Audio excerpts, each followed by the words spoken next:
On this episode of China Uncensored, Theresa May start a golden era of UK-China relations? China's Belt and Road will squeeze you and then run you over.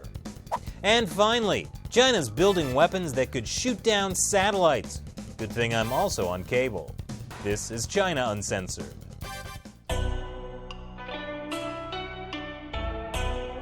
Hi, welcome to China Uncensored. I'm your host, Chris Chappell. In our top story, according to my favorite Chinese state-run media, Chinese civilization isn't just ancient anymore, it's extra ancient. That's been proven. You know what that means?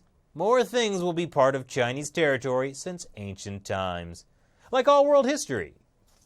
And while China may love Uncle Trump, he's taking a back seat right now to British Prime Minister Theresa May, also known as Auntie May.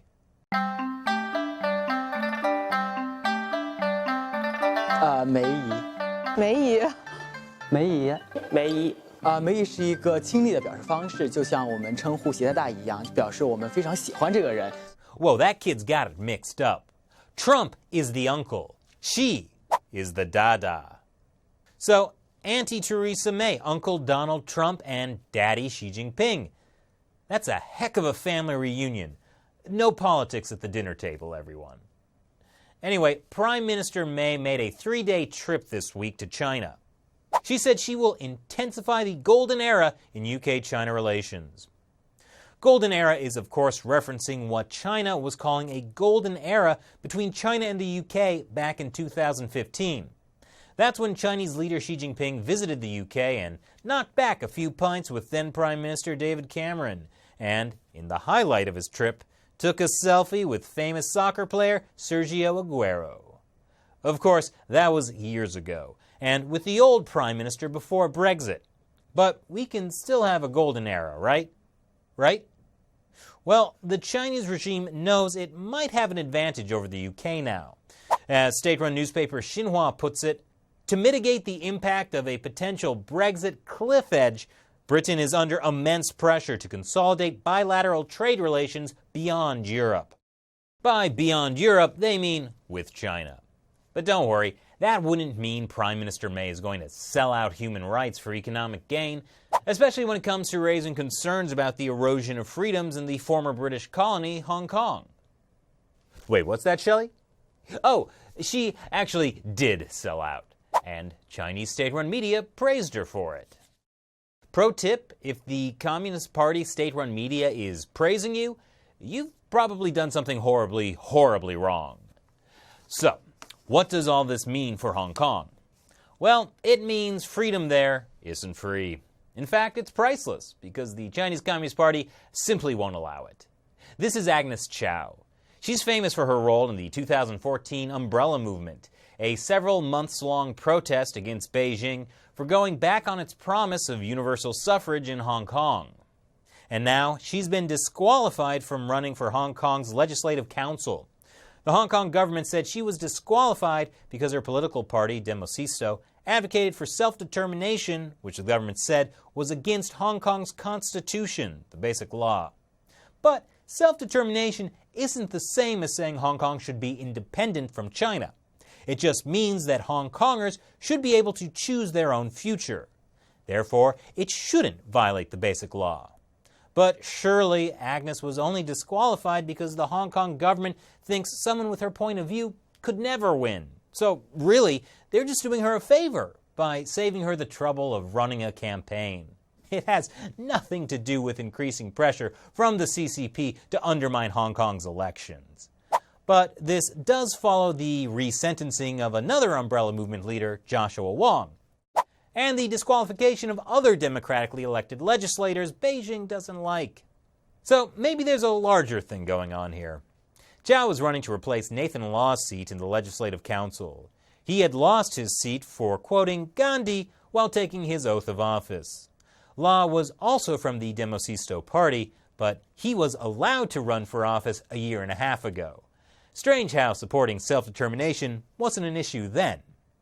About 2,000 people showed up on Sunday to protest Chow's disqualification. And according to a new Pentagon report, China and Russia are developing weapons that could shoot down U.S. satellites by 2020.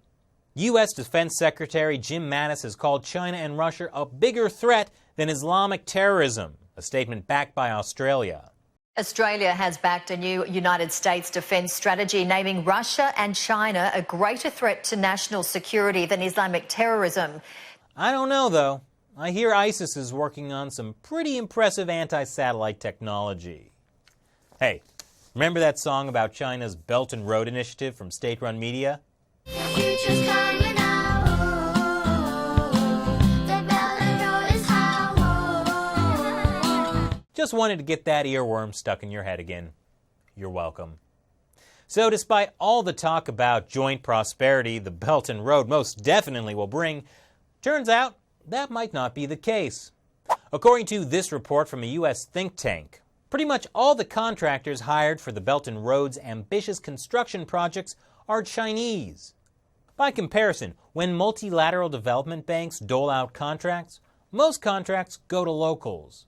So the Belt and Road promises economic development, but then makes those countries borrow money from China to pay Chinese contractors to do most of the work. That can lead to economic ruin instead. That's a problem for African countries like Uganda. Uganda says this road is the jewel in the crown of an infrastructure project to drive economic growth. Critics say it will lead to more debt. China lent Uganda $350 million, about 60% of the cost, towards building the 30-mile road.